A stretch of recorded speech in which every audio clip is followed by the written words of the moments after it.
Welcome back to Rolling Reed Ranch, Rolling with the Reeds. Just a quick little video. I'm trying to make it quick as possible. Just trying to explain mob grazing. I'm really trying to get this across to people, because it'll lower feed costs instead of, feeding hay 4 or 5 months out of the winter, depending on where your, climate, it might be 6 months out, of the year feeding hay. But let's just use this small paddock that I got them in right now. I got it cross fenced over there just with electric netting just to keep them in this area for now. So mob grazing. Mob grazing is basically giving them a small portion or smaller portion each day, a small portion of grass to eat each day. So if I had these 10 goats, I got 10 goats over there, 10 dolings. So if I put that electric netting took it down there and put it here, and it went all the way across, let's say that shed went there, and it went all the way across to the fence over there, and I had this paddock here. Just this area from here, all the way up there. So there'd be just this area to eat right here. And I give this to them today. They'll eat this down for one day, maybe two. They small, but if they were bigger, it'd probably just take them a day. Eat all of this down. And then I put the electric netting, move the electric netting from here. Well, keep the electric netting here, take that back. Keep the electric netting here and give them a new area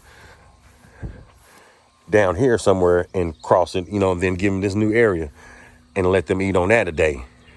Then continue the pattern each day, give them new area to eat each day. But you won't come back to this first one for at least 30 days. Don't come back to this first one for at least 30 days. When you come back, now that area has set and rested. No growth. Nobody eating on it, but it's been fertilized, pooped, and urinated on. So it's been fertilized well for the last 30 days. Been sitting there getting rained on, sun been coming out, beaming out, and you're gonna come back. It's gonna be more growth than when you first went in there. It's gonna be higher because it's been fertilized, naturally fertilized. And then you come back, this will be 30 days, come back 30 days, then continue. And that's how you do mob grazing. But it's hands-on every day. That you would have to go out there, move them every day. But it only take, I seen this dude, Greg Judy, Regenerative Rancher on YouTube. This dude at one point had 400 plus cows. You know what I'm saying? He got a herd of, 100 plus bulls. And that's what he does. He mob grazes on leased land. That's a whole nother subject. Mob grazing on leased land, but using leased land, but just mob grazing. He mob grazes 400 plus cows on leased land, and he just moves them every single day. And with mob grazing, you can get 300 plus days, possibly 300 plus days of grazing. So that means 300 days of them just eating off the ground. That's 300 days that you don't have to feed them. All you gotta do is just give them fresh water. That's it. So that's 300 days they can eat grass. So it's only 365 days in a year. So from the time, that they stop eating grass, then you gotta start feeding them hay to the time where your pasture is rested, and now they can come back to the first paddock. So it'll probably be early spring by the time they come back to that. But 300 days, so that's 65, that's 2 months. That's 2 months you got to feed them in the wintertime. Feed them hay in the wintertime for 2 months. 3 months maybe, to let that grass start growing back. But what you can also do in the wintertime is stockpile. Stockpiles, a pasture. Stockpile, some acres of grass, depending on how many animals you got. With these 10, I wouldn't need that much. But let's say you got 10 black Angus though. 10 black Angus, yeah, you're gonna need about 10 acres. You'll need about 10 acres of pasture to get them black Angus through the winter. Them 10 black Angus, I would think. So if you stockpiled a field that you don't touch and it's then overgrown and got high and it's, look, let's say it's something like that. You stockpiled it and it's thick grass and it's just leave it there. And when the wintertime comes and you can't feed the other grasses there, your other pastures then died off.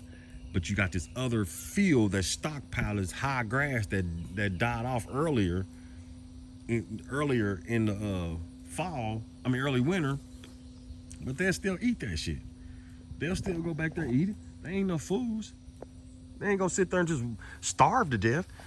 So if you got 10 acres that you can stockpile, or depending on how many animals you got, if you can just stockpile some grass, stockpile a little grass for your animals to eat through the wintertime, it'll cut your hay costs, cut your feed costs, it'll drop it all the way down instead of you basically starting to feed hay,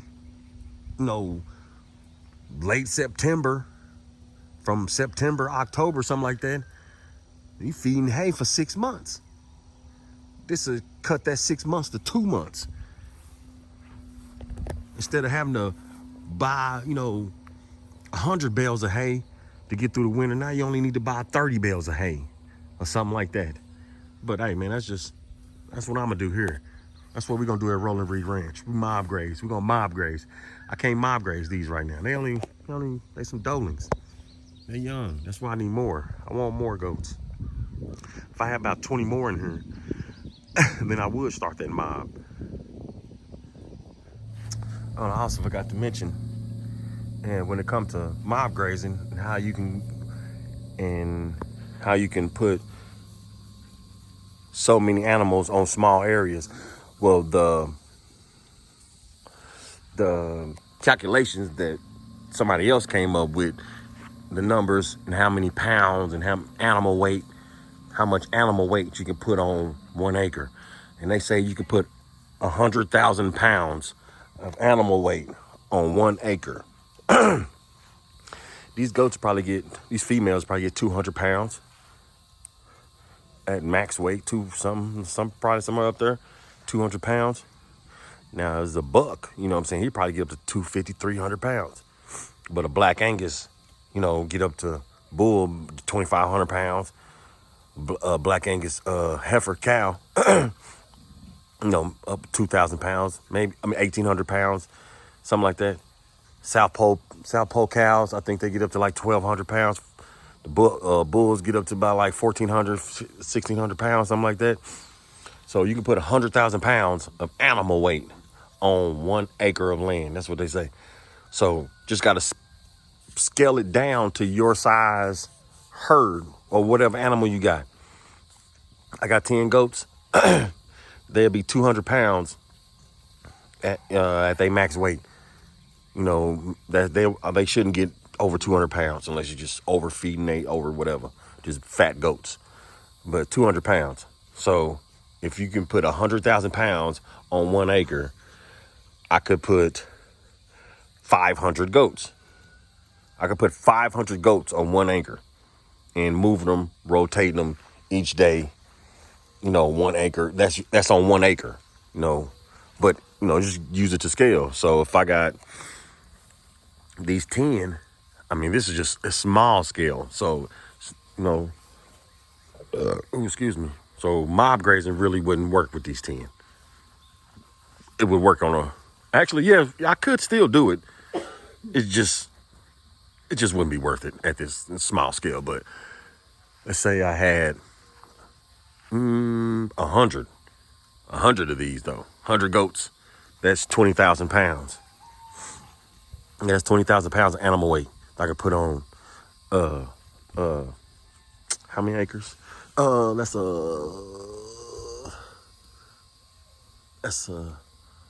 fifth. Yeah. So, just have to scale that acre down to a fifth of an acre each day. That's what they would get out of 100 goats. I'll give them a fifth of an acre each day. You just got to multiply the numbers, what it come up with. It's 43,560 square feet in an acre. So just divide that by 5. And then you come up with a number. Then just come up with multiply square footage. You know, how many feet this way, how many feet that way. Come up with those square feet. I mean, that's it.